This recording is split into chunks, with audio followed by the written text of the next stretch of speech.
રોજ સવારે અને સાંજે દેવી કવચનો પાઠ અવશ્ય સાંભળવો. દેવી કવચ સાંભળતા પહેલાં કોમેન્ટમાં તમારી કુળદેવીનું નામ જરૂરથી લખવું. હવે આપણે દેવી કવચનો પાઠ શરૂ કરીશું. ઓમ ચંડિકા દેવીને નમસ્કાર. માર્કંડેયજીએ કહ્યું, હે પિતામહ, જે આ સંસારમાં પરમ ગોપનીય અને મનુષ્યનું બધી રીતે રક્ષણ કરનારું છે અને જેને તમે અત્યાર સુધી બીજા કોઈ સામે પ્રગટ ન કર્યું હોય એવું કોઈ સાધન મને કહી બતાવો. બ્રહ્માજી બોલ્યા, હે બ્રાહ્મણ, એવું સાધન તો એકમાત્ર દેવીનું કવચ જ છે, જે ગોપનીય કરતાં પણ પરમ ગોપનીય, પવિત્ર તથા બધા પ્રાણીઓ ઉપર ઉપકાર કરનારું છે. હે મહામુનિ, તે તમે ધ્યાનથી સાંભળો. દેવીની 9 મૂર્તિઓ છે. તેમને નવદુર્ગા કહે છે. તેમના અલગ અલગ નામો બતાવવામાં આવે છે. પહેલું નામ શૈલપુત્રી છે, બીજું નામ બ્રહ્મચારિણી છે, ત્રીજું ચંદ્રઘંટાના નામે પ્રસિદ્ધ છે, ચોથી મૂર્તિને કુષ્માંડા કહે છે, પાંચમી દુર્ગાનું નામ સ્કંદમાતા છે, છઠ્ઠી દુર્ગાનું નામ કાત્યાયની છે, સાતમું સ્વરૂપ એટલે કાલરાત્રિ, આઠમું સ્વરૂપ એટલે મહાગૌરી અને નવમી દુર્ગા એટલે સિદ્ધિદાત્રી. આ બધા નામ વેદ ભગવાન દ્વારા કહેવાયા છે. જ્યારે કોઈ મનુષ્ય અગ્નિથી સળગી રહ્યો હોય, યુદ્ધભૂમિમાં શત્રુઓથી ઘેરાઈ ગયો હોય તથા કોઈ ભયથી ડરી ગયો હોય અને મા દુર્ગાનું શરણ લીધું હોય, તેનું ક્યારેય કોઈ અમંગળ થતું નથી. યુદ્ધના સમયે મુશ્કેલી હોવા છતાં પણ તેને કોઈ વિપત્તિ ઉદ્ભવતી નથી.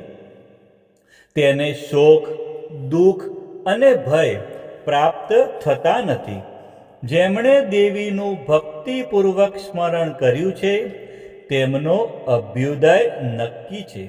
હે દેવી, જેઓ તમારું ચિંતન કરે છે તેમનું તમે ચોક્કસ કલ્યાણ કરો છો, તેમનું તમે ચોક્કસ રક્ષણ કરો છો. ચામુંડા દેવી પ્રેત ઉપર આરૂઢ થયેલા હોય છે અને વારાહી પાડા પર સવારી કરે છે. ઐન્દ્રીનું વાહન ઐરાવત હાથી છે. વૈષ્ણવી ગરુડ પર આવે છે અને માહેશ્વરી આખલા પર આરૂઢ થયેલા છે. કૌમારીનું વાહન મોર છે. વિષ્ણુ પ્રિય લક્ષ્મી કમળ પર વિરાજમાન છે અને તેમના હાથમાં લાલ કમળ છે.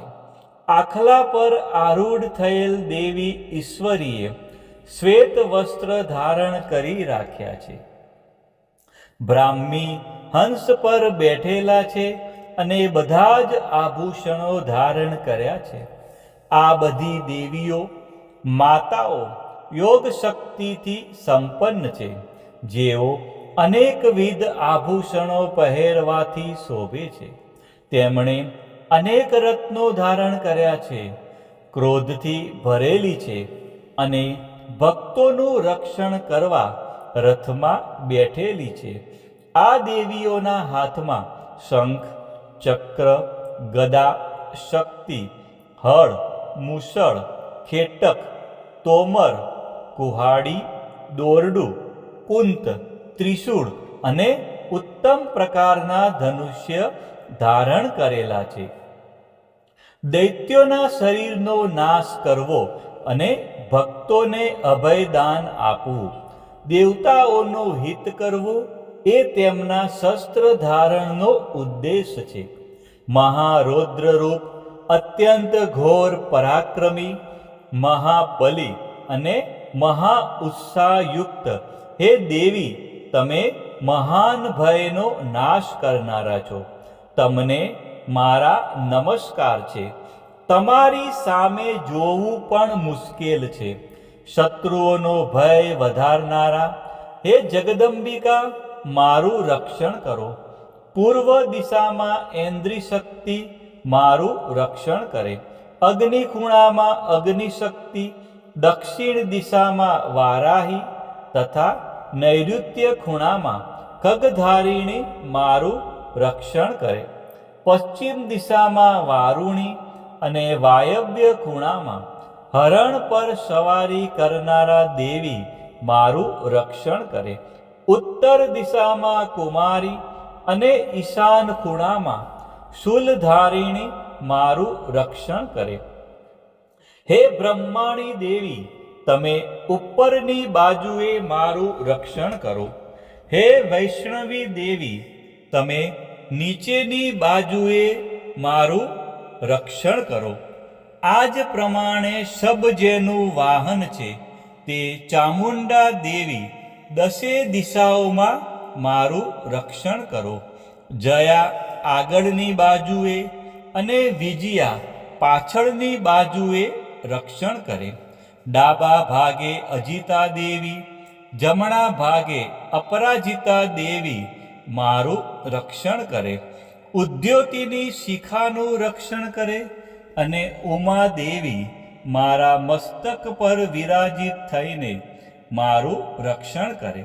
માલાધરી દેવી મારા કપાળનું અને યશસ્વિની મારી ભમરોનું રક્ષણ કરે. ત્રિનેત્રા ભમરોના મધ્ય ભાગનું અને યમઘંટા દેવી નાસિકાઓનું રક્ષણ કરે. શંખિની દેવી બંને આંખોના મધ્ય ભાગનું રક્ષણ કરે અને દ્વારવાસીની કાનોનું રક્ષણ કરે. કાલિકા દેવી ગાલોનું તથા સાંકરી દેવી કાનોના મૂળ ભાગોની રક્ષા કરે. સુગંધા દેવી નાસિકાઓની અને ચર્ચિકા દેવી ઉપરના હોઠનું રક્ષણ કરે.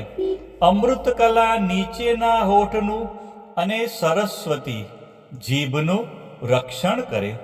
કૌમારી દેવી મારા દાંતોનું અને ચંડિકા દેવી કંઠ ભાગોનું રક્ષણ કરે. ચિત્રઘંટા દેવી ગળાની ઘંટિકાનું અને મહામાયા દેવી તાળવાનું રક્ષણ કરે. કામાક્ષી દેવી દાઢીનું અને સર્વમંગલા દેવી મારી વાણીનું રક્ષણ કરે. નીલગ્રીવા દેવી કંઠના બહારના ભાગનું અને અન્ન નલિકાનું કૌબેરી દેવી રક્ષણ કરે. ખગીની દેવી બંને ખભાઓનું અને વ્રજધારિણી દેવી મારા બંને બાહુઓનું રક્ષણ કરે. દંડીની દેવી બંને હાથોનું અને અંબિકા દેવી આંગળીઓનું રક્ષણ કરે. સુલેશ્વરી નખોનું રક્ષણ કરે અને કુલેશ્વરી દેવી કુખ અને પેટનું રક્ષણ કરે.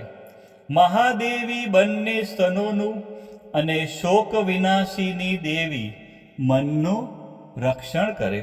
લલિતા દેવી હૃદયનું અને શૂલધારિણી દેવી ઉદરનું રક્ષણ કરે. કામિની દેવી નાભીનું અને ગુહેશ્વરી દેવી ગુહ ભાગનું રક્ષણ કરે. પૂતના દેવી અને કામિકા દેવી લિંગનું અને પાડાને વાહન બનાવનાર દેવી ગુદાનું રક્ષણ કરે. ભગવતી દેવી કટી પ્રદેશનું અને ઘૂંટણોની રક્ષા વિંધ્યવાસીની દેવી કરે. સર્વ કામનાઓ પૂરી કરનારા દેવી જંઘાઓનું રક્ષણ કરે. નારસિંહી દેવી પિંડીઓનું રક્ષણ કરે. તૈજસી દેવી બંને પગોના પૃષ્ઠ ભાગનું રક્ષણ કરે. શ્રીદેવી પગોની આંગળીઓનું અને તલવાસીની દેવી પગના તળિયાનું રક્ષણ કરે. પોતાની વિકરાળ દાઢોથી ભયંકર દેખાતા કરાલી દેવી નખોનું અને ઉદ્વ કેશીની દેવી વાળનું રક્ષણ કરે. કૌબેરી દેવી રૂંવાટીના છિદ્રોનું અને વાઘેશ્વરી ત્વચાનું રક્ષણ કરે. પાર્વતી દેવી રક્ત, મજ્જા, વસા, માંસ, હાડકાં અને મેદનું રક્ષણ કરે. પદ્માવતી દેવી કમળ કોષોના મૂળ ભાગનું રક્ષણ કરે અને ચૂડામણી દેવી કફનું રક્ષણ કરે. જ્વાળામુખી નખોના તેજનું અને અભેગા સમસ્ત સાંધાઓનું રક્ષણ કરે. એ બ્રહ્માણી દેવી, તમે મારા વીર્યનું રક્ષણ કરો. હે છત્રેશ્વરી દેવી, મારી છાયાનું રક્ષણ કરો. હે ધર્મધારિણી દેવી, મારા અહંકાર, મન અને બુદ્ધિનું તેમજ હે વ્રજ ધારણ કરનારા દેવી, મારા પ્રાણ, અપાન, વ્યાન, ઉદાન અને સમાનનું રક્ષણ કરો.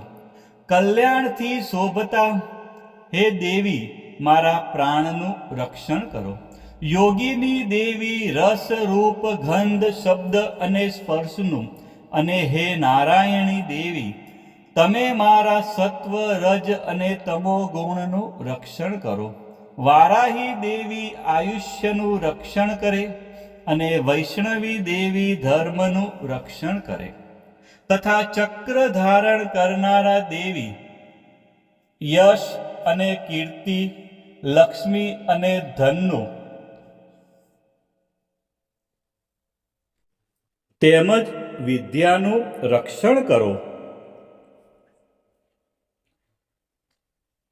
હે ઇન્દ્રાણી, તમે ગોત્રનું રક્ષણ કરો.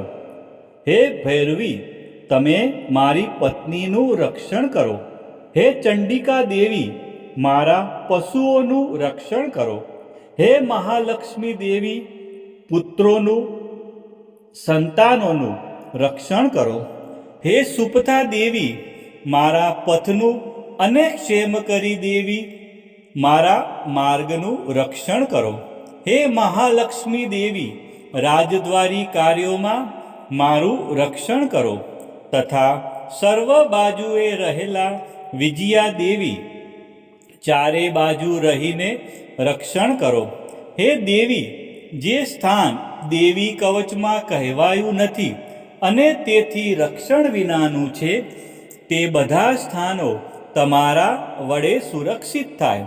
કારણ કે તમે વિજયશાલિની અને પાપનાશીની છો. મનુષ્ય પોતાના શરીરનું ભલું ઈચ્છતો હોય તો તેણે દેવી કવચનો પાઠ કર્યા વિના એક ડગલું પણ ભરવું નહીં. દેવી કવચનો પાઠ કરીને જ યાત્રા કરવી.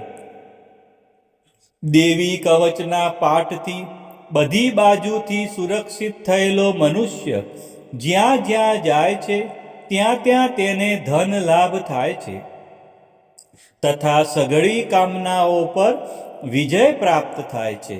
તે જે અભિષ્ટ વસ્તુનું ચિંતન કરે છે તેને તે અચૂકપણે પ્રાપ્ત કરી લે છે. તે મનુષ્ય આ પૃથ્વી ઉપર અતુલ ઐશ્વર્ય પામે છે. દેવી કવચથી રક્ષાયેલો મનુષ્ય નિર્ભય થઈ જાય છે. યુદ્ધમાં તેમનો પરાજય થતો નથી તથા તે ત્રણેય લોકમાં પૂજનીય બને છે. આ દેવી કવચ દેવતાઓને પણ દુર્લભ છે. જે આ દેવી કવચનો દરરોજ 3 સંધ્યાએ શ્રદ્ધાપૂર્વક પાઠ કરે છે તેની દૈવી કલા પ્રાપ્ત થાય છે તથા તે ત્રણેય લોકમાં પરાજિત થતો નથી. એટલું જ નહીં, તે અપમૃત્યુથી રહિત થઈને 100 કરતાં પણ વધુ વર્ષ જીવે છે. દેવી કવચ ધારણ કરનારા મનુષ્યની રાજા તરફથી સન્માન અને વૃદ્ધિ થાય છે. આ દેવી કવચ મનુષ્યના તેજની વૃદ્ધિ કરનારું અને ઉત્તમ છે. આ દેવી કવચનો પાઠ કરનારો મનુષ્ય પોતાની કીર્તિથી શોભા પામીને પૃથ્વી ઉપર પોતાના સુયશ સાથે સાથે વૃદ્ધિ પામે છે. જે પહેલા દેવી કવચ કરીને સપ્તસતી ચંડી પાઠ કરે છે તેની જ્યાં સુધી વન પર્વત હોય ત્યાં સુધી તે આનંદથી યુક્ત આ પૃથ્વી ઉપર રહે છે. તેના પુત્રો પૌત્રો સંતાન પરંપરા બનેલી રહે છે. પછી દેહાંત થતાં તે મનુષ્ય મહામાયાની કૃપાથી નિત્ય પરમપદને પામે છે, જે દેવતાઓને પણ દુર્લભ છે. તે સુંદર દિવ્ય રૂપ ધારણ કરે છે અને કલ્યાણ શિવની સાથે આનંદનો ભાગી બને છે. બોલો શ્રી અંબે માત કી જય, ચામુંડા માત કી જય, ખોડિયાર માત કી જય, ઉમિયા માત કી જય, મહાકાળી માત કી જય, બહુચર માત કી જય, 64 જોગણી માત કી જય, વારાહી માત કી જય. આ પ્રમાણે રોજે રોજ સવારે, બપોરે